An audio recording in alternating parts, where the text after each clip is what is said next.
Hello दोस्तों, हम लोग वीडियो में एचडीएफसी बैंक के बारे में एनालिसिस करने वाले हैं। अगर आप देखें 5 अप्रैल को शेयर प्राइस, जो कि बहुत बड़ी लार्ज कैप की कंपनी है, लगभग 2.7% का मूवमेंट है। अगर आप लॉन्ग टर्म की बात करते हैं, जैसे यहां पर अगर मैं 5 साल का डेटा लूं, लॉन्ग टर्म का या मैं बात करता हूं, तो भी अपने जो इन्वेस्टर्स हैं उनके लिए उन्होंने वेल्थ क्रिएट की हुई है। मैं अगर लॉन्ग टर्म और ज्यादा मैं देखता हूं, 2000 से मैं अगर डेटा देखता हूं, तो बहुत ही ज्यादा इन्होंने वेल्थ क्रिएट की हुई है।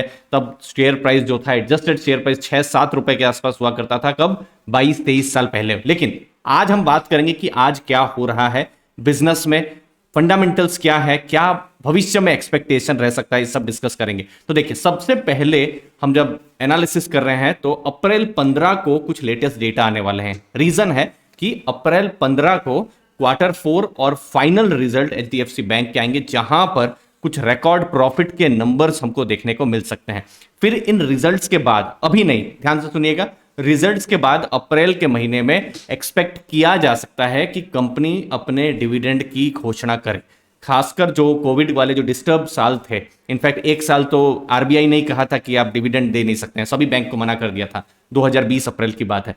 तो कोविड वाले डिस्टर्बेंस वाले साल को छोड़ दीजिए, तो कंपनी जनरली या बैंक जो है जनरली अप्रैल महीना में डिविडेंड की घोषणा करती है। ये जो रिजल्ट्स आएंगे उसके बाद हमको और ज्यादा इंफॉर्मेशन मिलेगी, बट अभी फिलहाल अप्रैल 15 हमको नोट करके रखना है, ज्यादा नंबर्स आने वाले हैं। लेकिन रिसेंट में ही, अप्रैल के अभी बिल्कुल स्टार्टिंग में ही, कंपनी ने अपने कुछ नंबर्स को बाहर किया है, और इन नंबर्स का हो सकता है इन नंबर्स के कारण से मार्केट ने यहां पर पॉजिटिव यहां पर रिएक्शन दिया हो। बहुत सारे कारण हो सकते हैं, लेकिन ये नंबर्स भी बहुत स्ट्रांग है। पहला, जैसे एडवांसेस, या बैंक जो है क्या लोन दे पा रही है, लोन ग्रोथ कर पा रही है या नहीं। तो देखिए, 16 लाख करोड़ के उनके एडवांसेस हैं, लगभग 17% का लोन ग्रोथ हुआ है।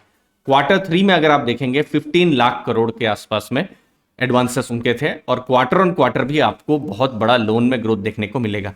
आरबीआई का कहना है कि भारत में एक साल में, दिसंबर तक का डेटा है, कि लोन ग्रोथ जो है वो लगभग 16% से ऊपर हो रहा है। तो अभी ये सिर्फ एचडीएफसी बैंक नहीं, अभी बहुत सारी बैंक के रिजल्ट्स आएंगे, पब्लिक सेक्टर बैंक से आएंगे, प्राइवेट सेक्टर, इनफैक्ट छोटी बैंक्स के भी बहुत सारे रिजल्ट्स आएंगे, स्मॉल फाइनेंस बैंक के भी। तो ये जरूर देखिएगा कि कोई भी बैंक एटलीस्ट 15 या 16% एटलीस्ट ग्रो की है या नहीं। कहां पर? लोन में। क्योंकि आरबीआई खुद बोल रहा है कि 16% के हिसाब से जो है लोन ग्रोथ हुआ है। तो अगर आपकी बैंक, अगर समझ लीजिए 12% भी ग्रो करती है, कोई भी बैंक, तो भी बहुत अच्छा नंबर नहीं बोला जाएगा।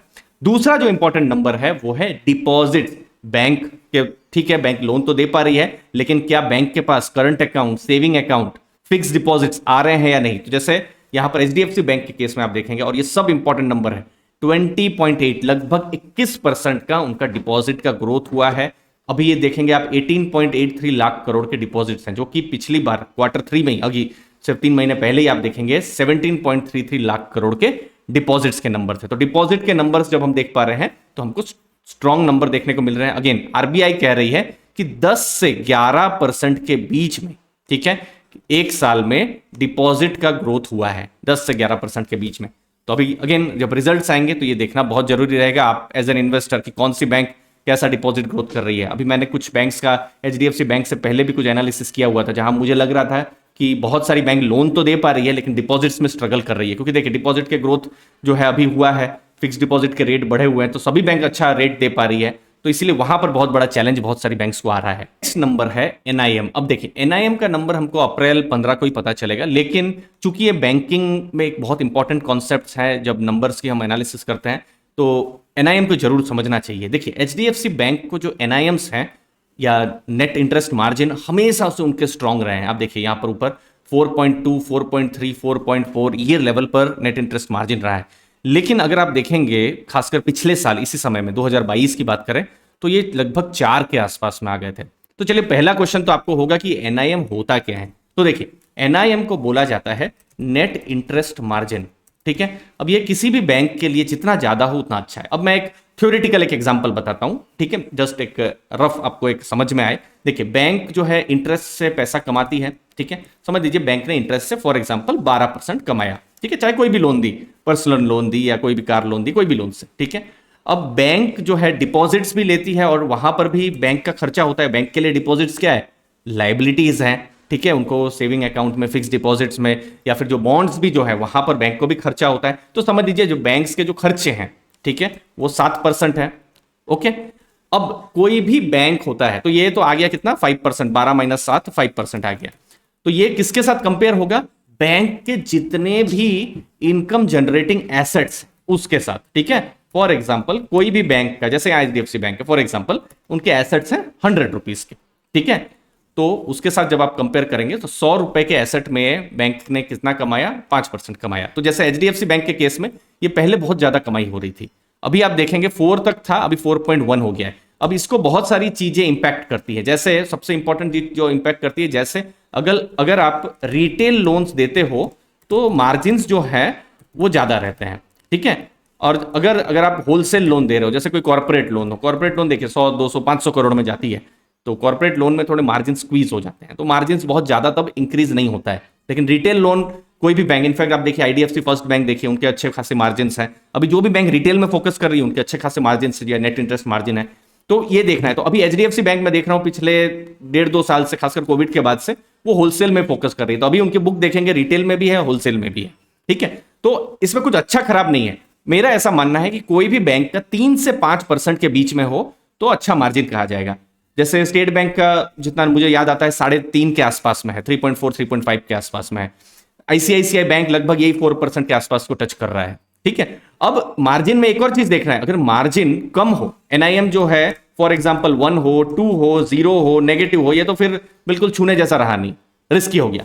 लेकिन बहुत सारी बैंक्स का क्वेश्चन आपका ये भी हो सकता है, अगर 6, 7, 8 का मार्जिन हो, 7, 8 का मार्जिन हो, तो एक्चुअली में थ्योरेटिकली यहां पर खुश होने की बात है, लेकिन ये रिस्की भी हो जाता है।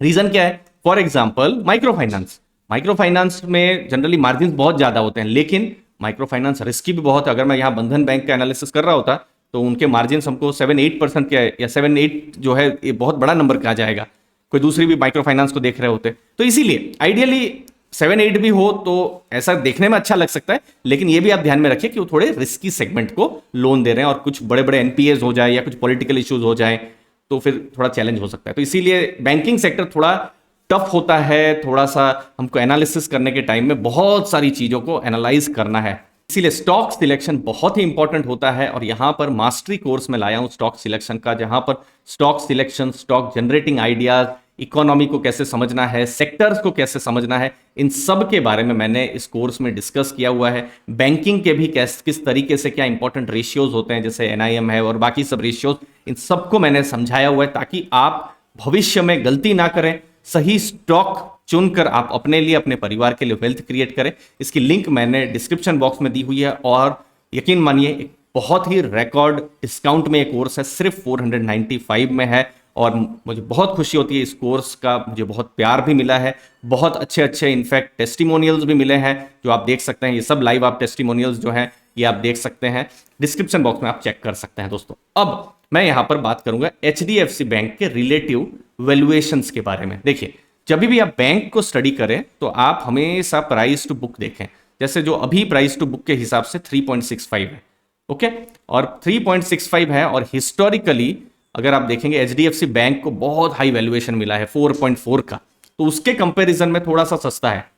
लेकिन अभी थोड़ा सा हमने देखा है कि अपने हिस्टोरिकल लेवल से नीचे गया है, तो जो एनआईएम जो हम देख रहे थे ना, एनआईएम का नीचे होना इसका एक जो है रीजन कहा जा रहा है। तो इसीलिए अभी जो रिजल्ट्स आएंगे तो ये एनआईएम का कैसी ट्रेजेक्टरी है वो इंपॉर्टेंट देखना रहेगा, ठीक है। एनआईएम अगर बढ़ रहे हैं तो बिल्कुल यहां पर पॉजिटिव हो सकता है। बाकी Q3 में देखिए इंटरेस्ट इनकम 24% ग्रोथ हुई है, नेट प्रॉफिट 18.5% ग्रोथ हुआ है, 9 महीनों का प्रॉफिट भी बहुत अच्छा रहा है। पिछले फाइनेंशियल ईयर में 36,000 करोड़ से ऊपर का प्रॉफिट हुआ था। इस बार एक्सपेक्टेशन है कि उस प्रॉफिट को भी ये पीछे करे बड़े नंबर से। तो देखते हैं, ये सब कुछ इंपॉर्टेंट नंबर्स हैं जो देखने के रहेंगे। एनआईएम पर हमने डिटेल में डिस्कशन किया। फिर CASA, current account saving account, bank को स्टडी करें तो कासा को भी स्टडी करें। कोई भी बैंक का करंट अकाउंट सेविंग अकाउंट जैसे 40 है, 40 से ऊपर हो, 50 हो, 55 हो तो बहुत अच्छा है, ठीक है। अगर किसी बैंक का for example, again as a learning के लिए आपको समझाता हूं, सोच लीजिए किसी बैंक को करंट अकाउंट सेविंग अकाउंट खाली 20 है, ठीक है। तो इसका मतलब क्या है, सेविंग अकाउंट में 3-4% में आ रहे हैं पैसे, करंट अकाउंट में जहां पर बैंक को कुछ देना नहीं पड़ता है वहां पर पैसे आ रहे हैं, बाकी के 70-80% कहां पैसे आ रहे होंगे, एफडीज में आ रहे होंगे, या फिर थोड़े महंगे बोरोइंग्स उन्होंने की होगी वहां से आ रहे होंगे, ठीक है। तो वो फिर 7-8% बैंक वहां पर दे रही होगी। कासा क्या है, किसी भी बैंक के लिए सस्ता पैसा है, 3-4% देना है सेविंग अकाउंट में। करंट अकाउंट में कुछ नहीं देना है, तो 20% कासा है तो बिल्कुल नेगेटिव है, लेकिन 40%, 45%, 50, 60% बहुत बढ़िया कहा जाएगा। ठीक है, बैंक के लिए एनपीए देखिए। अब एनपीए पर मैं डिटेल चर्चा अप्रैल 15 को करूंगा, कि क्योंकि अभी ये नंबर्स आए नहीं है, तो अभी बैंक का अगर आप देखेंगे एचडीएफसी बैंक का 0.4% है, तो ये एनपीए के नंबर देखने हैं कि कैसा रह पाता है, स्टेबल या नहीं। तो एक्सपेक्टेशन बहुत सारी होने वाली है एचडीएफसी बैंक, और एचडीएफसी बैंक के जो रिजल्ट्स हैं बाकी भी बहुत सारी जो बैंक्स आने वाली हैं, खासकर प्राइवेट बैंक्स, उनको भी एक हमको भी डायरेक्शन मिल सकता है। एटलीस्ट जो मैक्रो लेवल में क्या चल रहा है वो डायरेक्शन मिल सकता है। जो अभी हमको पता चल रहा है, क्रेडिट और डिपॉजिट में बैंक स्ट्रांग है, खासकर डिपॉजिट में स्ट्रांग होना बहुत ही अच्छा कहा जाएगा ऐसे माहौल में। नेट इंटरेस्ट मार्जिन देखने जैसे हैं कि कैसा रहेगा अप्रैल 15 को। एनपीए वॉच करने जैसा है, जब रिजल्ट आएंगे तो इन पर और ज्यादा चर्चा बिल्कुल होने वाली है। ठीक है, अब कुछ एक इंपॉर्टेंट ट्रिगर है, वो है एचडीएफसी और एचडीएफसी बैंक का मर्जर। मैं जैसे जैसे देख रहा हूं उनको अप्रूवल्स मिल रहे हैं, और अगला 2-3 महीना जो है बहुत इंपॉर्टेंट होना चाहिए, जब एक्सपेक्टेड है कि ये मर्जर का जो पूरा काम है वो कंप्लीट हो जाएगा, और हमको सिर्फ एक ही कंपनी एचडीएफसी बैंक हमको लिस्टेड देखने को मिलेगी, जहां पर एचडीएफसी जो लिमिटेड है, जिसका शेयर प्राइस कोई 2600-700 के आसपास में चल रहा है, पेरेंट कंपनी है, वो मर्ज हो जाएगी बैंक के साथ दोस्तों। तो ये एक इंपॉर्टेंट, आप ओवरहैंग भी बोल सकते हैं, बहुत सारे एनालिस्ट लोग का मैं रिपोर्ट पढ़ता हूं तो इसे ओवरहैंग कहा जाता है, तो वो ओवरहैंग जो है वो हट भी जाएगा। तो अप्रैल 15 का वेट करते हैं, डिटेल्स आएंगी हम आपके साथ शेयर करेंगे। बाकी जहां तक नंबर्स की बात है, कुछ स्ट्रॉन्ग नंबर्स हमको एचडीएफसी बैंक की तरफ से देखने को मिल रहे हैं दोस्तों। धन्यवाद आपके टाइम के लिए, थैंक यू दोस्तों।